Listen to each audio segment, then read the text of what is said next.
mbokk yi ñuy faral di suivre ci seen site préféré inforewmi.com alors tey nag comme ni ñu koy defee ginnaaw ba ñu leen nuyoo ku ci nekk sa tur ak sa sant foo mën di nekk ci Sénégal en Afrique dans le monde rawatina waa diaspora comme ni ñu koy faral di defee saa su ne seen émission people tey nag ñu am benn gan goo xamante ni ji yaakaar naa kenn dutu ko présenté au niveau national même au niveau international muy un grand homme de culture un grand journaliste culturel également qui est actuellement le directeur des programmes de Radio Sénégal International RSI alors au niveau de la RTS la maison mère monsieur Diop c'est ñu jox la kàddu gi rek ñu nga nuyoog askan wi nuyoog ñi nga xam ni ñoo ñuy suivre si seen site préféré inforewmi.com ginnaaw ba nga nuyoog ñoom ba pare nag ñu door a jàll ci laaj. voilà maa ngi nuyu ñi seetaan inforewmi.com yëpp di nuyu équipe bu inforewmi.com di leen encourager. ci liggéey bi nga xam ne ñu koy def pour yee nit ñi le maximum possible donc maa ngi rafetlu taamu bi ngeen ma taamu fas yéene ma dalal pour ma waxtaan ak yéen loo xam ne am naa yaakaar ñi koy seetaan dinañ si jëlee njariñ parce que loolu moo am solo. ci loolu monsieur Alioune Diop li ñu bëggoon a xam rek ku ñu dalal ku nekk di nga def li nga xam ni mooy présentation sa biographie mën nañu xam Alioune Diop fan la soxi ko fan la jógee ak fan ban famille la bokk. lébu laa ak waalo lébu si baay waalo si wàllu ndey donc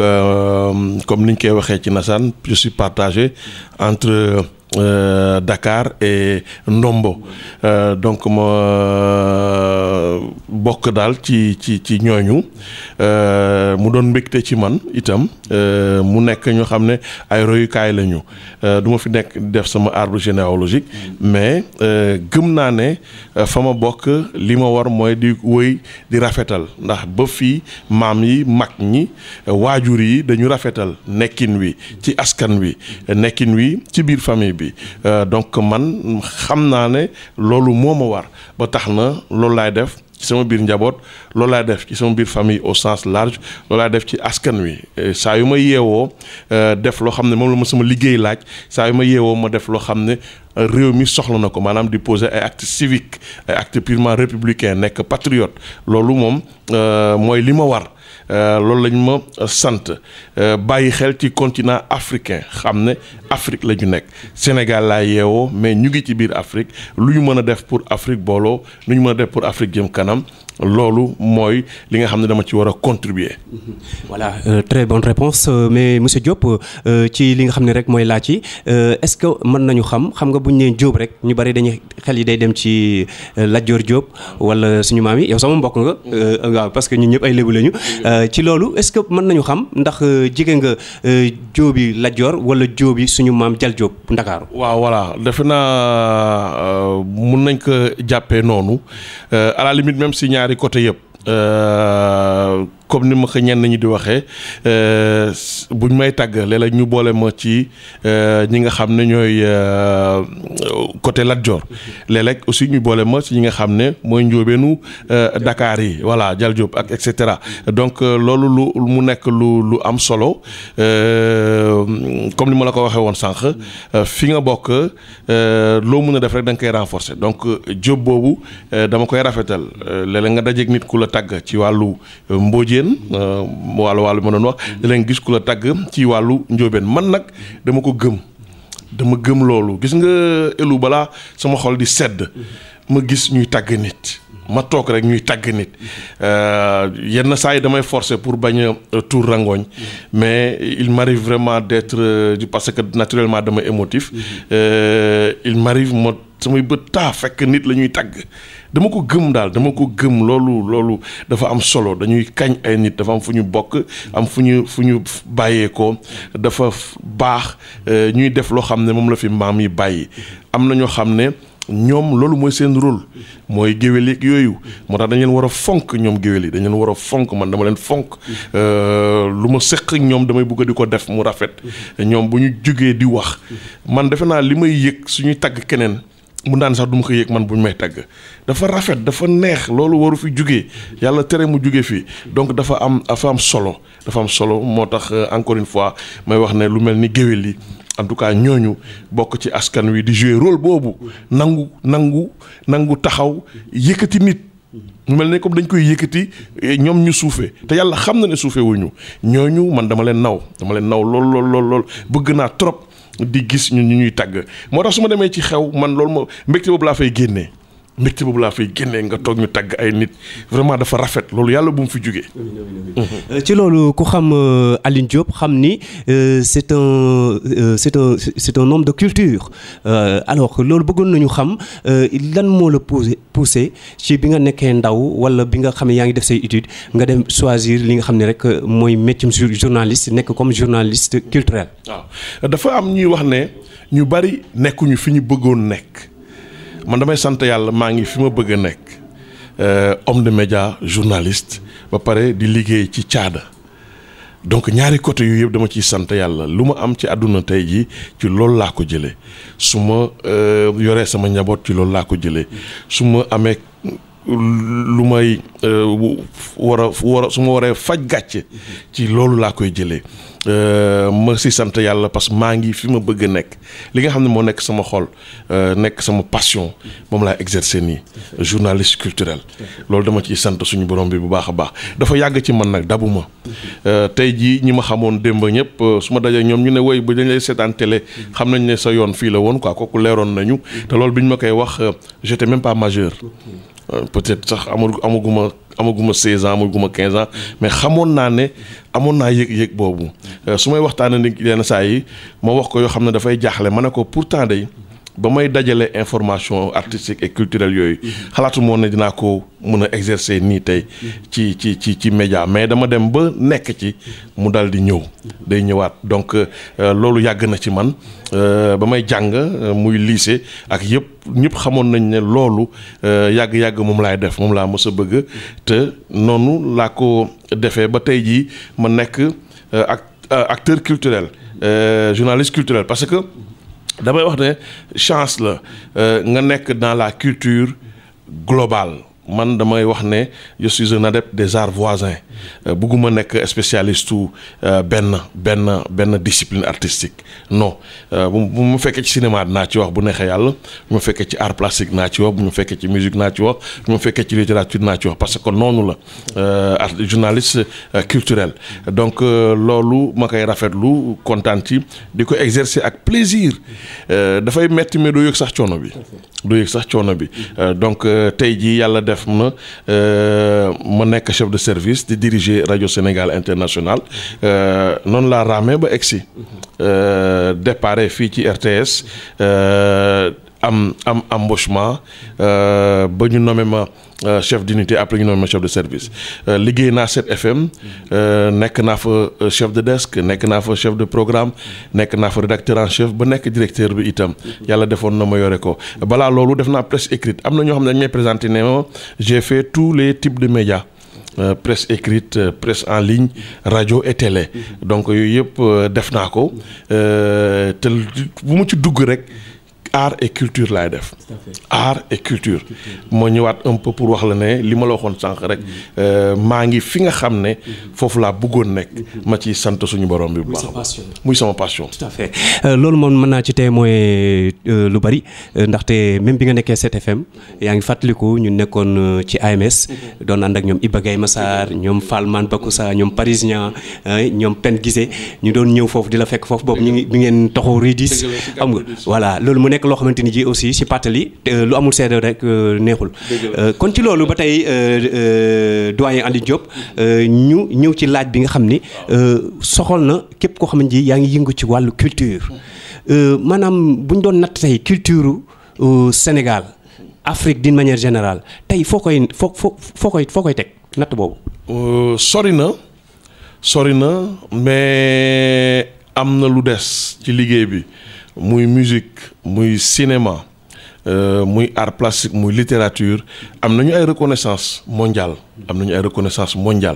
mais ni mu waroon tolloogu ko boo jëlee lu mel ni musique reconnaissance bi ñu am reconnaissance scénique la artistes africains ñu ngi jouer partout dans les plus grandes scènes ñu ngi fay jouer mais lu jëm ci wàllu jaay disque nit ñi jënd ko kooku des na ba tey africains yi amaguñ ci yenn doole yi mais ñu ngi tourner tout le temps def ay tournée mondiale boo demee ci littérature yenn prix yu mag a mag yi aussi africains yi mënaguñ ko am xëy na ku mel ni comme Wole Soyinka am na foofu wala ku mel ni comme Maryse Condé am na foofu et cetera egg na foofu nga dem ci art plastique Ousmane Sow egg na yenn niveau yi c'est vrai ak ñeneen ak ñeneen cinéma aussi léeg-léeg da nga naan sax acteurs yi xëy na ñoo egg si yenn niveau yoo xam ne réalisateurs yi eggaguñ fa mais Afrique sori na def na ay jéego yu am solo ci wàll wu ne mais ba tey des na parce que bokk na si li ñu gàllankoor ba léegi le guichet occidental moo ñuy produire moo ñuy jox xaalis tant que xaalis baa ngi jugee ci ñeneen rek dañuy orienté bu ñu orienté mun nañu dévier ci suñu chemin ndax li ñuy wax naan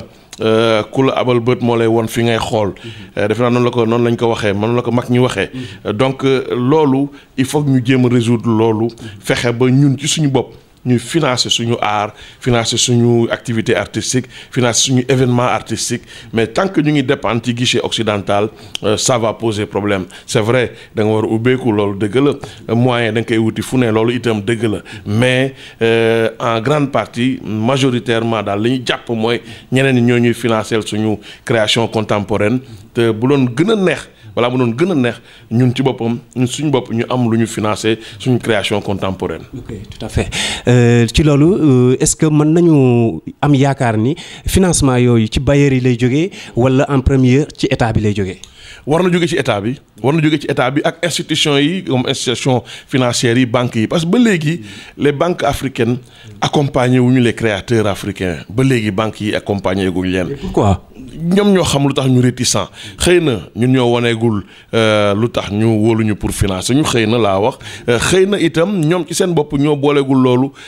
ci seen yoon ci seen programme mais encore une fois banques yi war nañu financer mais sinon jusque là li ñu jàpp mooy état bi boo xoolee état wu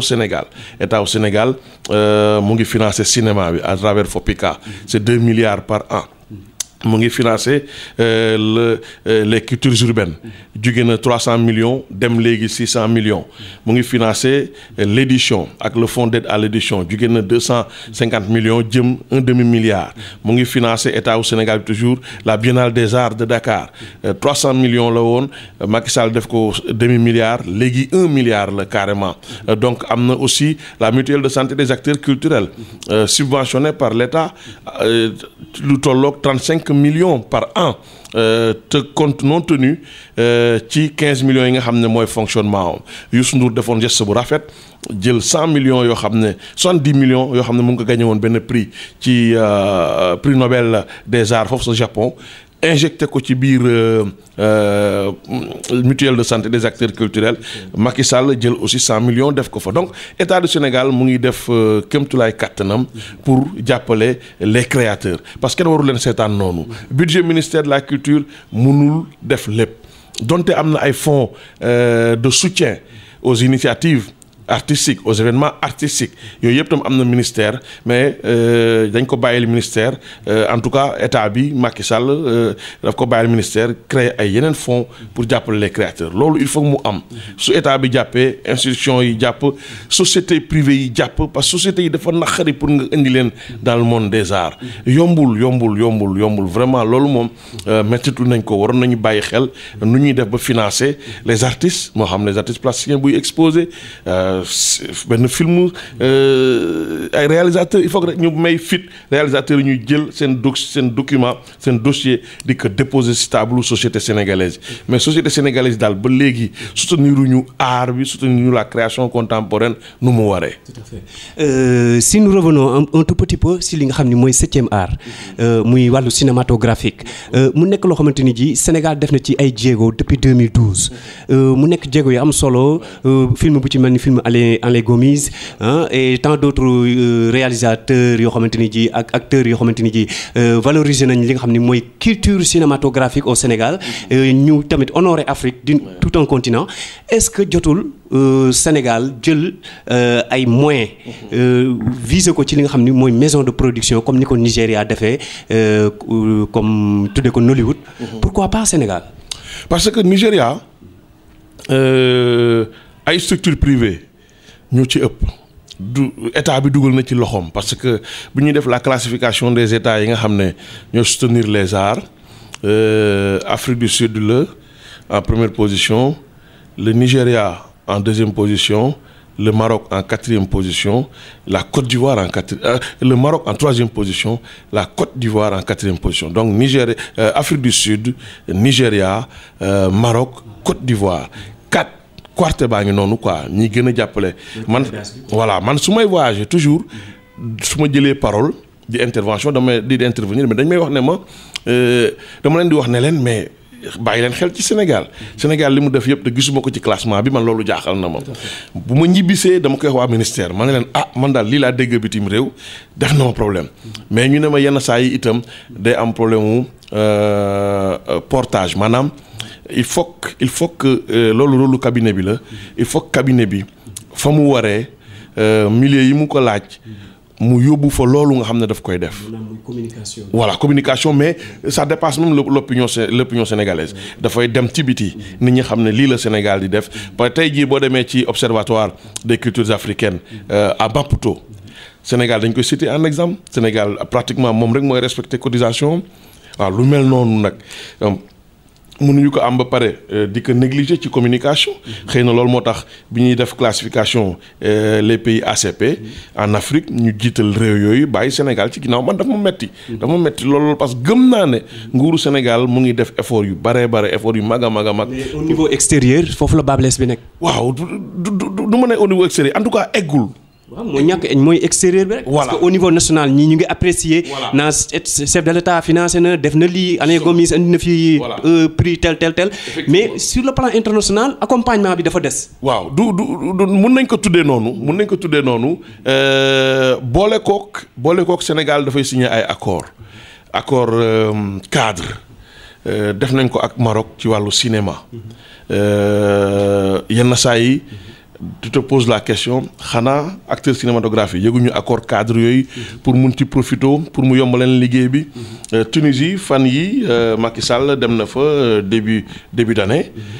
ak Tunisie ak Abdou Latif Coulibaly signé nañ fa yeneen accords yoo xam ne dafa yeewaat li nga xam ne Senghor moo ko signé woon ak Bourguiba en 1962. ñu réactualiser ko ci wàllu cinéma wàllu résidence artistique wàllu échange d'artistes dans les arts contemporains donc yooyu yëpp Sénégal def na effort bu am solo pour mun a permettre à nos artistes ñu xam ce que c'est un épanouissement professionnel maanaam li ngay yëngu vraiment mu dundal la tey jii boo demee assemblée wala nga dem dans le milieu des littéraires ñu ne la loi sur le livre depuis le régime socialiste lañ ko déposé mais ba léegi kenn mënu ko voter gars yi dañ leen di tontu toujours ne leen d'accord voté wuñu cette loi kooku réponse Abdou Latif Coulibaly la mais tey jii li nga xam ne mu ngi ci biir loi boobu yëpp état bi tenir na ci compte te mu ngi koy def mu ngi jàppale édition bi mu ngi fexe bu nu éditeurs yi di tukkee nu romanciers yi di tukkee ñu ngi defi ay études état mu ngi leen si jàppale itam donc loi boobu bu ñëwee c'est vrai ñëpp dinañ si am mbégte mais ku mel ni Latif Coulibaly man si sama waxtaan ak moom loolu la ma wax mu ne ma lii loi boobu di laaj yëpp tey jii réewu Sénégal mu ngi koy defal le monde littéraire ça veut pas dire que loi boobu kenn du ko voter quand même mais loolu lu am la y a des efforts yoo xam ne état bi mu ngi koy def pour jàppale le milieu de l'édition le milieu de la lecture pour ne pas dire de façon globale le milieu littéraire. Tout à fait bonne réponse alors ñuy fàttali mbokk ñuy suivre si seen site préféré inforewmi.com tey nag ñu ngi dalal un grand monsieur de la culture d'une manière générale son nom c'est monsieur Alioune Diop actuellement chef des programmes de Radio Sénégal International RSI alors tey moom la ñu dalal ñu fas yéene accompagner li nga xam ne rek mooy culture Sénégal ak Afrique ci àdduna bi yëpp lu ci bari doyen des fois di nga def ay présence yu bari sax. ñu lay solliciter ngay dem di couvrir yenn événementiel yu mag à travers le monde loolu yomb na wala yombul. damay wax souvent ne wàll woowu dafa laaj effort permanent nit ñi xam la wóolu la loolu moo am solo loolu tax su ma toogee yenn saa yi ñu invité ma ay événements moo xam Maghreb la moo xam Afrique australe fu mel ni Afrique du Sud moo xam Afrique de l'Ouest sous région bi et cetera ñu dem couvrir ko dafay laaj effort dafay laaj connaissance dafay laaj humilité mooy nga nangu di déglu nit ñi nga nangu di jàng quel que soit le nombre d'années yoo xam ne def nga ko dans le milieu tey jii soo demee toog ci conférence ñu jël benn thème nga gis ay mag ay punkal di ko développer yow nga toog ci toujours da ngay sant yàlla da nga naan yàlla baax na maa ngi sant yàlla bi ma teewee lii donc yomb na yombul mais il faut nga sérieux itam il faut nga sérieux parce que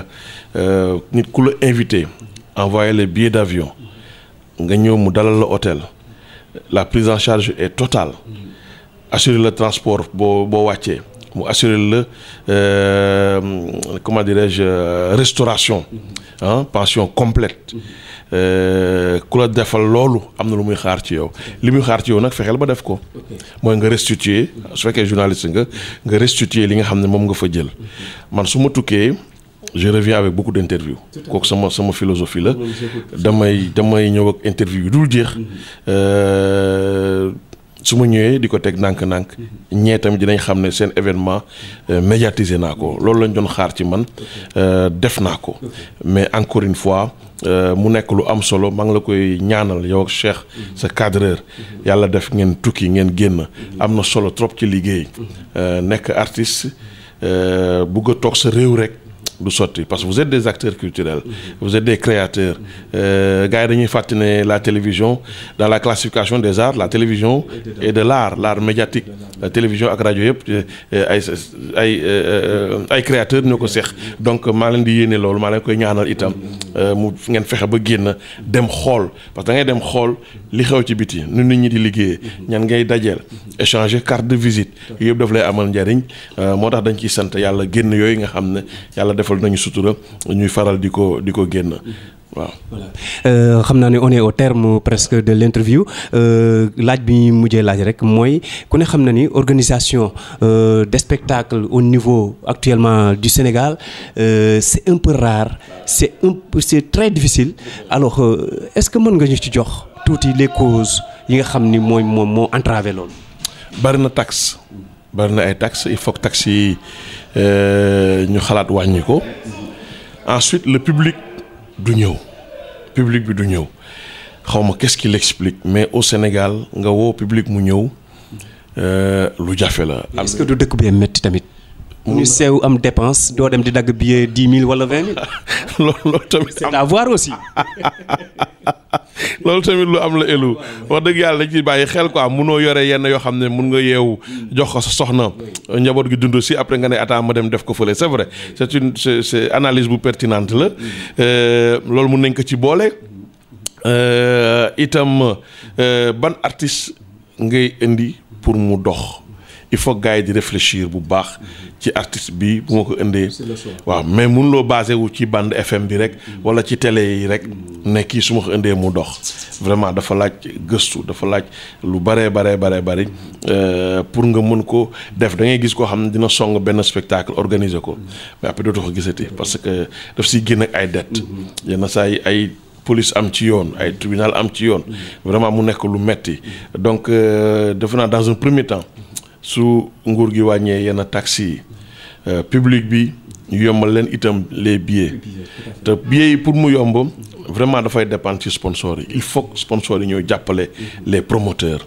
les producteurs de spectacle bu ñu leen jàppalee normalement dinañ casser le prix du billet bu prix du billet bi wàññee ko nit ñi dinañ mën a dem da ngay xool léegi da ngay organiser spectacle ay invitation rek ngay joxe da ngay gis grand théâtre fees ñu ne fees na fekk ay invitation kese la wala Sorano nga dégg fees na fekk ay invitation la te yooyu yëpp day gaañ artiste bi parce que artiste bi fu mu waroon gagner daf koy jël joxe ko invitation ensuite Sénégalais dañu tàmm ñaan billet boo jaayoon billet 200 sax di nga gis ku la ne mais elu maa ngi xaar sama billet de waaw te Sénégal dañu tàmm ñaan billet du ñu tàmm dimbali les producteurs de spectacle te ñooñu dañu war a jàppale dañu war a dimbali Sénégal da ngay toog lu yàgg doo fi gis artiste bu mag c'est regrettable suñu artistes yi du ñuy tourner man su ma amoon alal defe naa wàllu musique su may financé ay tournée laay financé la artistes ñu dugg ci région yi gars yi dañ leen xaar dañ leen di yàkkamti mais dem ci région yi def fa ay tournée waaw mooy seen problème defe naa yenn saa yi Coumba Gawlo def ko il faut le reconnaître yenn saa yi nga dégg tournée am à l'intérieur du pays voilà ak Baba Maal Youssou Ndour benn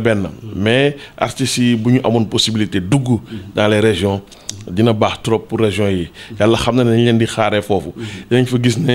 gis loo xam ne amuñu ko sax Dakar ci wàllu public. Comme on a l'habitude de le dire Dakar n'est pas Sénégal n'est pas seulement Dakar. Non. Voilà te toujours tamit dañuy inclure que gis nga bari na ay couacs yu ñuy noté le développement est passé par là. Oui, le développement le sous-développement, autant pour moi, le sous-développement est passé par là. Le sous-développement est le mal de tous les mals. Waaw kooku moom on n'en disconvient pas. Di nga gis koo xam ne ji doyen dina am yéene dem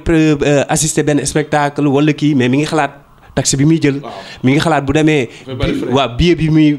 payé mi ngi xalaat tamit au moins dina def benn restauration yooyu yëpp collation bi muy jël ak yooyu yëpp day nekk ci bopp bi bon bu fekkee yow yaa ngi xalaat suba njaboot gi lu ñuy ndékkee ak yooyu bon mooy loolu moo tax comparaison n'est pas raison ce qui est aux Occidents bon c'est pas valable en Afrique plus particulièrement au Sénégal kon doyen on est au terme de cette interview alors le mot de la fin lan ngay jox